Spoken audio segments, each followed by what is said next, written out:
Conclure sur un sujet assez large, c'est la question de l'unicité dans la diversité. Et pour finir, quel serait ton message, ton conseil à tous les jeunes et moins jeunes qui se sentent, attirés par l'islam, qui se posent des questions, et puis même les autres. Un message à l'humanité. C'est une vaste question, mais... Oui, faites votre propre cheminement. Ne prenez pas le chemin de quelqu'un d'autre, mais prenez le chemin qui est le vôtre. Un premier point. Deuxièmement, Dieu n'a pas de religion. Il est au-delà de tout. Donc il est le Dieu de tous les hommes, de tous les êtres humains. Quel que soit le chemin que vous prenez pour le rencontrer, si cela ne vous empêche pas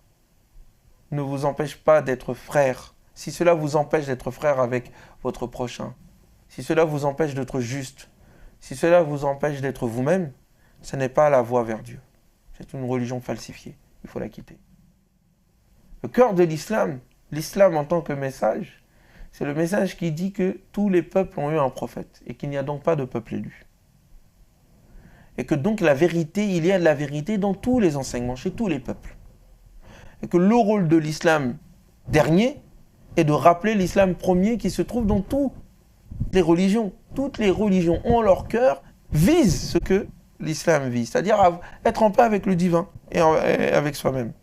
Ensuite, les chemins vont diverger. Il y aura des différences, soit en raison des cultures, soit en raison des communautés, mais ça, c'est la volonté de Dieu. Dieu a voulu la diversité des religions. J'ai rencontré, j'ai été en Iran cette année et j'ai rencontré là-bas un jeune homme d'origine tunisienne qui me disait que pour lui, l'islam était comme la neige sur un paysage. Les paysages sont tous différents et la neige prend la forme de chaque Exactement, paysage. c'est magnifique. Et ça m'a beaucoup touchée. Exactement, ben, c'est ça. Et donc, mais le cœur principal du message divin, c'est l'unicité. Et si on rate l'unicité, ça a des conséquences dans tous les domaines de la vie ensuite. Parce qu'ensuite, on devient soumis à quelque chose d'autre, à la multiplicité. On prend un élément comme étant le tout. Et donc, on détruit le tout. Et on détruit l'élément. Donc, c'est pour ça que leur message, à chaque fois principal de l'islam, c'est de dire qu'il n'y a qu'un seul Dieu. Il ne faut jamais oublier ça. Que tout obéit à un seul principe, qui est au-delà de tout. Et qui pousse l'être humain à se dépasser. C'est ce qui fonde l'art, c'est ce qui fonde la beauté, c'est ce qui fonde la musique, c'est ce qui fonde la créativité et la création.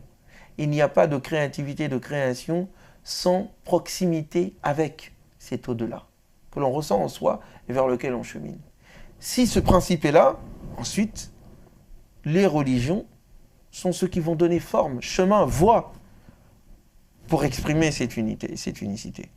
L'islam est venu pour confirmer, le Coran est venu pour confirmer ces différents chemins révélés, pour les corriger par rapport aux falsifications qui ont eu lieu, et pour les compléter. Mais l'unicité de Dieu est présente, et donc l'humanité de l'homme est nécessaire, et sa dignité, et donc la possibilité de cette unité dans sa diversité. Parce que qui dit Dieu, dit le respect de la diversité que Dieu a voulu. C'est que si Dieu est au-delà, ça doit nous donner une modestie. En fait, les religieux et les femmes et les hommes de foi doivent être les plus modestes, contrairement à ce qu'on voit. C'est que nous, on s'est accaparé Dieu en pensant qu'on est Dieu. C'est le début de l'idolâtrie. C'est quand il n'y a qu'un seul Dieu, c'est-à-dire Dieu est un, il est au-delà, et il ne partage pas sa divinité, et donc tout ce qui est en dehors de lui est serviteur de Dieu. Et donc on est tous égaux. Et si on est tous égaux, on n'a pas accès au pouvoir absolu, ni au savoir absolu. Et donc, c'est des efforts d'interprétation des uns et des autres. On doit se respecter. On doit se respecter. Donc, si vous avez compris ce cœur-là, fais ce que tu veux après. Tu es dans le droit chemin. Si tu n'as pas compris ça, tu peux être le fils même du prophète, mon ami, tu iras en enfer et c'est tout. Si bien sûr tu y crois. Mais si tu n'y crois pas, en tous les cas, l'enfer sera déjà présent sur terre. C'est peut-être ça que nous avons entre les mains, et que le religieux, au fond, c'est les premiers athées. Et que bien des athées sont bien plus croyants que nous le croyons.